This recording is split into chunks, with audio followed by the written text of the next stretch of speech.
This is OpenAI's data center, and this is the Yangtze River Delta Fearless Computing Power Center built by Volcano Engine in Wuhu, Anhui. These buildings do not house people or offices but are filled with rows of server cabinets. Their graphics cards are continuously running at full capacity, power lines are constantly supplying electricity, and the massive cooling systems are tirelessly keeping these chips alive day and night. The AI we usually see seems to exist only on lightweight screens, like this, and this, but its real foundation actually operates on these physical facilities that consume electricity and water resources. Today, the essence of AI competition is no longer just a battle of chips and models. It's about who has a stronger energy system to support greater computing power.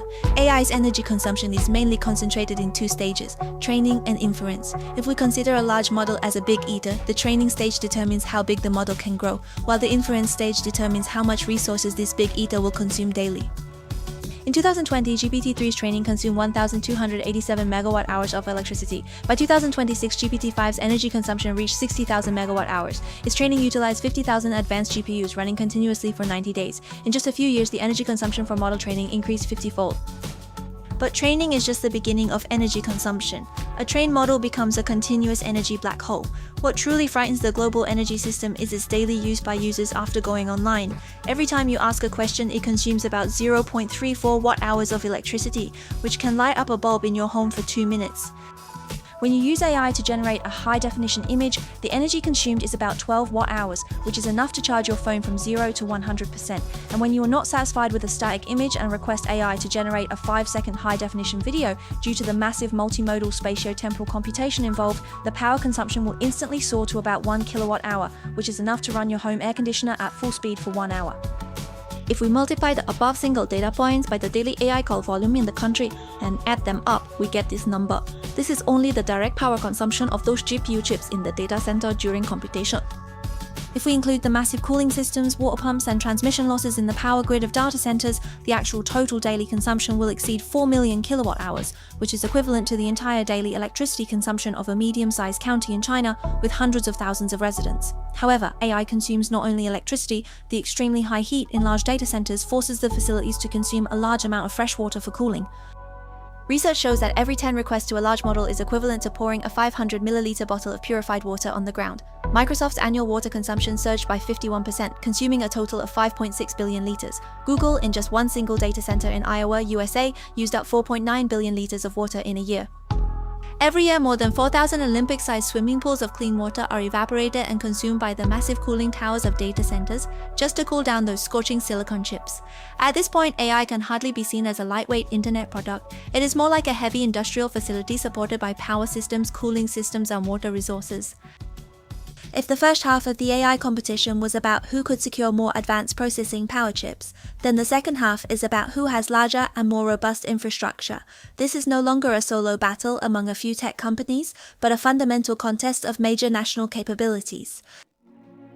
In the United States, although tech giants hold the technological advantage of top-tier computing power chips, their underlying physical power grid has long faced underinvestment, aging lines, and a highly decentralized, fragmented state. When the rapidly advancing AI computing power collided with the extremely rigid and outdated public power grid, one of the most dramatic traffic jams in human energy history erupted. You can imagine the entire country's power grid as a super power strip already filled with various appliances. For the past few decades, this power strip has been barely maintaining a balance in power supply. But now, AI companies have suddenly brought in hundreds or thousands of extremely power-hungry industrial giants. They hold their plugs only to despairingly find that there are no extra sockets available for them on the national power grid. This is the current state of the power grid capacity in the United States. The PJM region in the United States is the world's most densely packed data center corridor, and the power grid crisis here has reached an alarming level. Currently, the capacity of new projects waiting to connect to the grid is an astonishing 195 gigawatts. A new computing power center wanting to connect to electricity faces a long wait of 4 to 5 years. For large models that are updated monthly, waiting 5 years for power means that opportunity is long gone.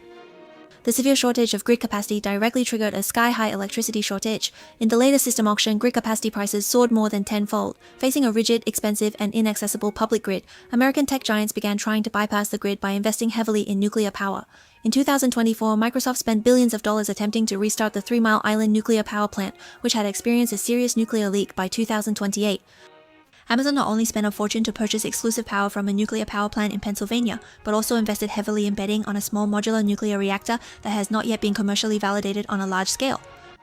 Google has also signed life and death contracts with several nuclear energy startups. However, distant water cannot quench present thirst. Building a nuclear power plant requires extremely stringent federal approval, and the construction period often lasts 10 years or even longer. This self-rescue model of independent microgrids cannot fill the national energy gap in the short term. In the silicon-based era arms race, American AI companies are facing a fatal deadlock. No matter how fast capital moves, it will ultimately be stuck by that high-voltage power line that cannot be connected. Musk recently pointed out sharply in a public conversation that the real limiting factor in scaling artificial intelligence is not chips but electricity. When discussing the paralysis crisis facing global power grids, Musk bluntly stated that China, with its extremely large power generation scale, astonishing clean energy growth rate, and systematic grid advantages, will have an energy support capability far surpassing other countries. Unlike the United States, which is deeply entangled in gridlock, China is relying on its inherent infrastructure prowess to undertake an unprecedented grand strategy across its vast territory. Researchers at Columbia University describe China's grid expansion speed as astonishing. In just the past year, China's newly added power generation capacity is equivalent to 40% of the entire existing US grid capacity. But China also has its own headaches. There is an extreme spatial mismatch. Power-hungry AI brains and massive numbers of users are concentrated on the eastern coast, but the cheap wind power, photovoltaics, and cold air that can cool data centers for free are thousands of kilometers away in the northwestern deserts. Computing power is eagerly waiting to be fed, while green electricity is far away in the dust. What to do? To bridge this chasm, China has simultaneously played two world-shaking national trump cards. The first card is the Century Project, Eastern Data, Western Computing. Since electricity can't be transmitted, they package the large model training tasks that don't require millisecond-level response and send them directly to the West. For example, Ulaanbaatar in Inner Mongolia, once an agricultural and pastoral city, has now become a prairie cloud valley of computing power clusters.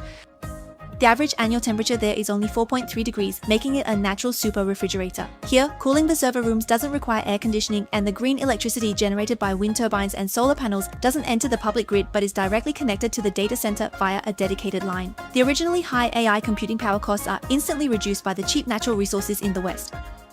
However, the data centers for model inference are mainly located in the east and cannot be moved to the west. At this point, China presented its second trump card, the ultra-high voltage transmission network, which is China's globally dominant power technology. Currently, China has laid over 40,000 kilometers of ultra-high voltage lines, enough to circle the Earth's equator once. From the hydropower station in Sichuan to the AI server room in Jiangsu, spanning 2,080 kilometers of mountains and river, clean hydropower can be precisely delivered to the servers in the eastern server room in just 7 milliseconds. This national-level energy artery violently breaks the deadlock of local grid capacity limitations. This is the dimensional reduction strike brought by the great powers' heavy equipment. When the tech giants in the United States are still desperately lining up, fighting for a few grid entry tickets, and even gambling on nuclear power 10 years down the line, China's AI developers suddenly realize that the most challenging energy crisis has already been preemptively resolved by the state machinery.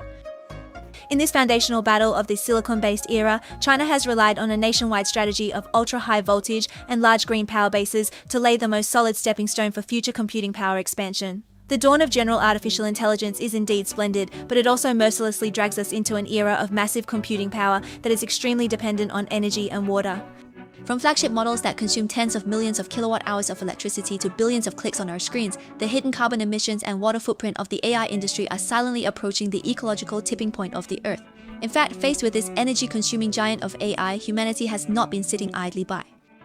Engineers are studying fully immersed liquid cooling by submerging hot servers directly in insulating liquid, a waste heat recovery network that extracts waste heat from data centers to provide centralized heating for northern cities, a carbon-aware algorithm that can instantly calculate where the wind is strong and where the sun is intense, magically dispatching computing power across the network, and next-generation photonic AI chips that completely overturn heating logic and operate at the speed of light. Humanity is doing its utmost to tame AI from a carbon-emitting beast that devours Earth's resources into a green intelligent engine that can coexist with nature. If everyone is interested in these hardcore technologies, I will do another episode to thoroughly explain the latest AI energy-saving black technologies. That's all for today's content. See you next time.